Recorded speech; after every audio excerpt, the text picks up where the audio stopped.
करण्यात आली।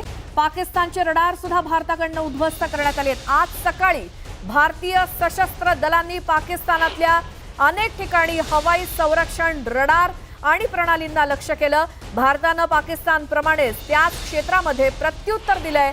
लाहोर येथील हवाई संरक्षण प्रणाली निष्क्रिय करण्यात आल्याचं विश्वसनीयरित्या कळतंय। जम्मू आणि काश्मीरमधील कुपवाडा, बारामुल्ला, उरी, पूंछ, मेंढर आणि राजौरी सेक्टरमध्ये नियंत्रण रेषेवरती पाकिस्ताननं मोर्टार आणि जड तोफखान्यांचा वापर करून विनाकारण गोळीबाराची तीव्रता वाढवलेली आहे।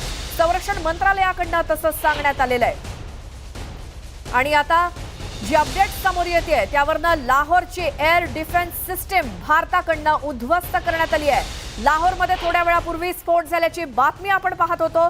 पाकिस्तानची रडार सुद्धा भारताकडून उद्ध्वस्त करण्यात आली आहेत। आज सकाळी हे स्फोट घडवण्यात आले आहेत। भारतीय सशस्त्र दलांनी पाकिस्तानातील अनेक ठिकाणी हवाई संरक्षण रडार आणि प्रणालींना लक्ष्य केलंय।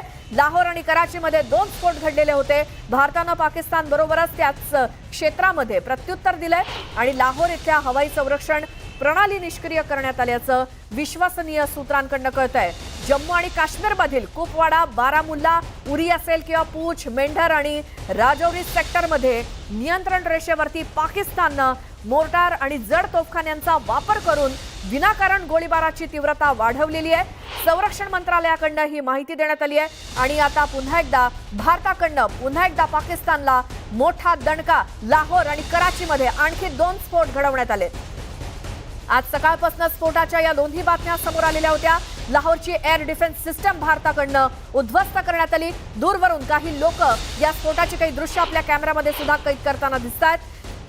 लाहोरची एअर डिफेन्स सिस्टम भारताकडून उद्ध्वस्त केली गेली आहे आणि पाकिस्तानी रडार सुद्धा भारताकडून उद्ध्वस्त करण्यात आली आहेत। थेट जाऊयात, माझे सहकारी विलास बडे आपल्या सोबत आहेत। विलास, आज सकाळपासून 2 ठिकाणी हल्ले झाले, बॉम्ब स्फोट झाले असं आपण जे म्हणत होतो त्याची आता माहिती समोर आली आहे, त्याबद्दल काय सविस्तर?